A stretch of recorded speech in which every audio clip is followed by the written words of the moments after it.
What are the attributes of successful distance learners? In this video, you will be hearing from distance learning professionals on the qualities you should have in order to be successful in your online course.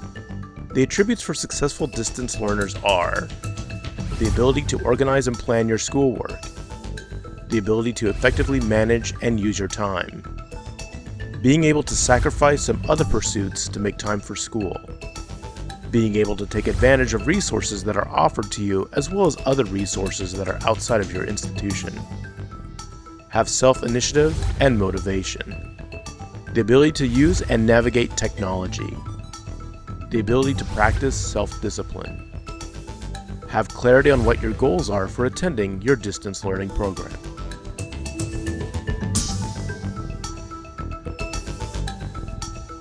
You have to have a plan and, as they like to say, expect the unexpected. Plan for technological mishaps. Back up your files, because you don't want to be there with a file that you've lost and you lose 5 pages of your work and you have to start all over again. Or if your computer crashes, you may have a problem and lose all your data then. Have a plan of days and times when you study, or that are specifically devoted to your coursework, and have a place for it. A lot of students like to make their own space within their home, whether that is a specific room that they have or a specific corner of a room that they devote just to their coursework during the week. I think the most important attribute is that they be good time managers. Because the thing about distance learning, unlike learning in the classroom, is you're not forced to be in a specific place for 2 to 4 hours per week.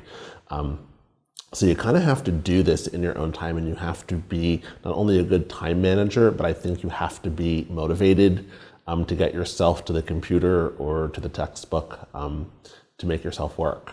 You have to make your own time and say, this is my designated course time. I have to check in with my course a few times a week. So you have to be able to allocate a certain amount of time for each class, because each class is going to be different. So if you're a strong student, let's say math, you may not put as much time into that class versus, let's say, English, where you are a less of a strong student in that class. So you may have to put more time into your English class. So it all goes back to that time management again. Being able to juggle your life. Most people in distance learning are not traditional students. They're not traditional age students. They are trying to balance their jobs. They're trying to balance their families with schoolwork. Generally, they're doing the schoolwork, to get ahead. They're trying to get a degree that will help them further their career. So it's important to try and get through your schoolwork, even though it may feel really tough. So being able to manage that time, manage your family, manage your job, I think is really important. sacrifice means that you have to be willing to put other things behind or other things on the side if you're going to focus on online learning, because of the fact that it's your responsibility to get in and you're not actually scheduled to go into the course at a specific time. You have to be willing to sacrifice other things that you normally would be doing to spend time in an online class. So now it's figuring out, well, what do I have to cut back on? What do I have to say no to if I'm going to add school into the picture? So one of the other characteristics of a good online learner is being able to take advantage of the resources that are out there, whether they're offered to you through the school or they're independent resources. It's very easy, not being surrounded by a professor or classmates, to think of yourself as needing to be independent and sort of a lone wolf, if you will, in learning. But that's not the case with online learning. You do have a network of resources that are available, mostly through your school, whether it's tutoring, the library, things like that. You can take advantage of those resources that are offered to you, and other ones as well. Looking up YouTube videos on how to do a math problem, for example, or how to do a balance sheet in accounting. Those are great resources to take advantage of, and there is not a rule out there that says you cannot use these resources to your advantage when trying to learn something, because the way a professor might explain it in the class may not be the way that you're going to learn it.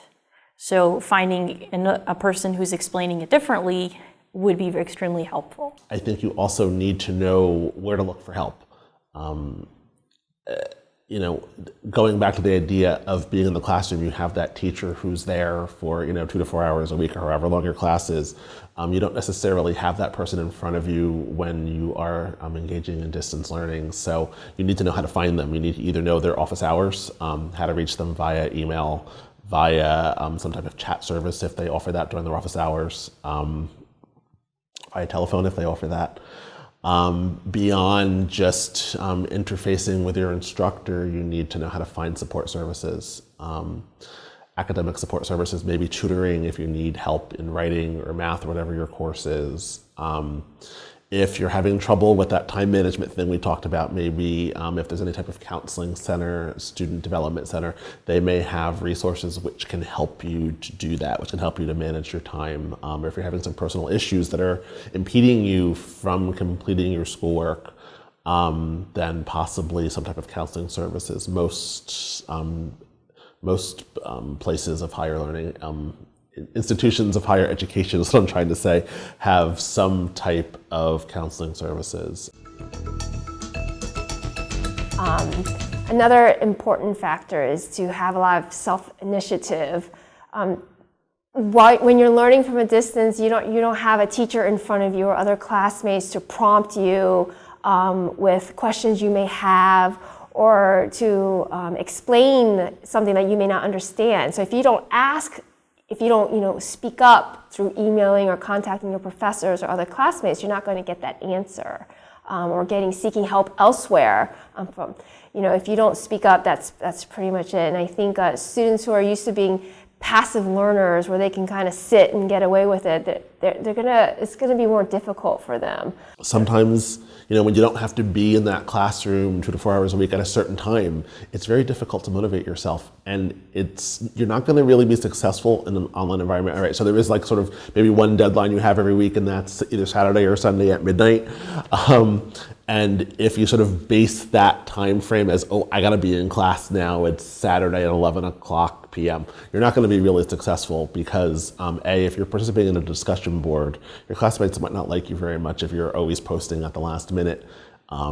So you need to post earlier so that you all can interact, because that's sort of what an online classroom is people interacting back and forth on a discussion board. So you need to be motivated enough to be able to make your posts earlier in the week. You got to be committed to anything that you do in life. So obviously school is one of those things that are important. You got to be committed to wanting to be a student and wanting to be successful as an online student.